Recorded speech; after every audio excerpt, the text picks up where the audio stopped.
Voilà l'un des mystères que tu dois comprendre. David a dit, j'étais jeune, je vieillis, je n'ai jamais vu un juste abandonné. Le prophète nous explique ces mystères. J'étais jeune, je vieillis, je n'ai jamais vu un juste abandonné, ni sa postérité maintient son pain. J'aime beaucoup cette parole. Il dit j'étais jeune. Donc ce qui veut dire depuis sa jeunesse, il a commencé à servir Dieu. Il a vu plusieurs expériences. Il a vécu plusieurs expériences avec Dieu. Et il témoigne en disant, j'étais jeune, je vieillis. Je n'ai jamais vu un juste abandonné, ni sa postérité mendiant un pain. Donc ce qui veut dire, l'homme qui espère en Dieu, quels que soient les temps difficiles par lesquels tu es en train de passer. David témoigne en disant, donc quelqu'un peut passer à travers beaucoup de temps difficiles. Cela ne montre pas que Dieu est absent. Non, c'est juste un temps où Dieu te fait passer à travers les épreuves. David est passé à travers plusieurs épreuves, jusqu'à ce que même son fils, Absalom, pouvait se détourner de son père David.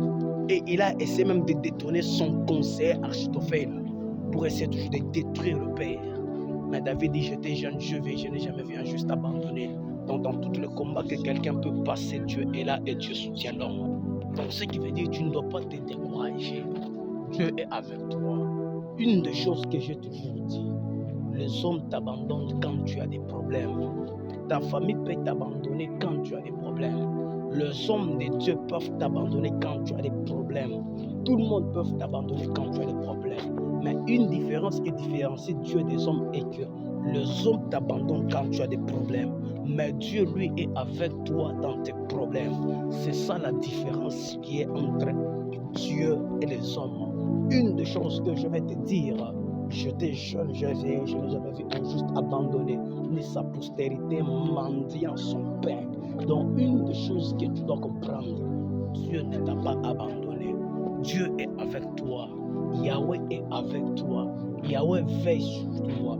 Il y a des gens qui avaient le même problème que toi. Dieu a intervenu à leur faveur. Ils ont témoigné. Il y a eu des gens qui avaient des maladies, même que toi, et leur maladie les a emportés à la mort. Mais pourquoi est-ce que toi tu es encore vivant? Pourquoi est-ce que toi tu es encore vivant jusque-là? Alors qu'il y avait des gens qui avaient les mêmes maladies. Et les gens qui avaient ces mêmes maladies aujourd'hui ne sont plus vivants. Ce que je viens de te dire est que vois que Dieu est avec toi. Les gens peuvent t'abandonner quand tu as des problèmes, mais Dieu ne t'abandonne pas quand tu as des problèmes. Dieu est avec toi dans tes problèmes. Donc une des choses, crois que Dieu est là. Quand Dieu est avec toi dans tes problèmes, il n'est pas là comme étant un spectateur, rien, il est en train de te regarder, non. Il est avec toi dans tes problèmes, il est en train d'organiser. Il est en train d'organiser une restauration brutale. Le diable est en train, il a tout détruit dans la vie de Job. Même les amis de Job ont vu que peut-être Dieu n'était pas là. Alors que Dieu était en train de préparer comment il devait restaurer la vie de Job 2 fois qu'avant. Donc une des choses, Dieu permet à ce qu'un malheur t'arrive. Dieu ne t'abandonne pas. Dieu est avec toi dans ton malheur en train de préparer une deuxième gloire. Or la gloire de la deuxième maison est plus grande que celle de la première. Ne te décourage pas, crois et maintiens ta foi. Maintiens toujours ta foi devant Dieu parce que Dieu est avec toi. Ne te décourage jamais. Même quand le monde t'abandonne, ne te décourage pas. Dieu n'est pas un homme. Dieu ne peut pas t'abandonner. Dieu ne peut pas t'abandonner. Crois et continue. J'étais jeune. Je vieillis. Je n'ai jamais vu un juste abandonné. De sa postérité mendiant son pain. Donc une des choses, crois qu'il est là et il est là. Il ne t'abandonnera jamais. Il ne te laissera pas finir ta vie dans la souffrance. Il ne te laissera pas finir ta vie dans la mendicité. Jamais. Dieu est avec toi. Dieu travaille à travers ta foi. Tu dois croire juste que la situation par laquelle je passe est une situation temporaire. C'est une situation passagère. Tu crois que ça va passer et que c'est pas quelque chose qui est éternel. Donc ça vient pour un peu de temps, ça va passer.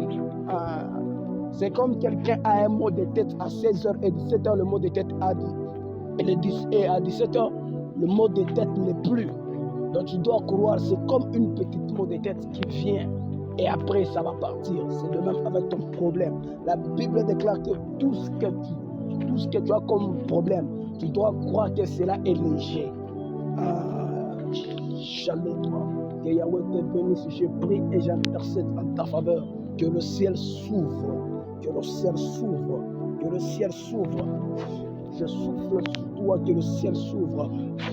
Je souffle sur toi un nouveau vent. Je souffle sur toi le vent de la restauration. Reçois cela, le vent de la restauration, le vent de la restauration. Que Dieu restaure fabuleux ce que tu as perdu. Je souffle sur toi l'intervention divine. Que le ciel commence à intervenir.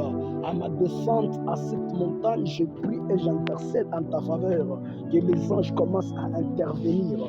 Que les anges commencent à intervenir. Que les anges commencent à intervenir. Je prie 72 heures devant toi. Que vois des signes dans le nom de Jésus. Dans 72 heures, que les signes de l'accomplissement se manifestent dans ta vie, dans le nom puissant et glorieux de Jésus-Christ. Que Jésus te visite, que Jésus te touche dans le nom de Jésus-Christ.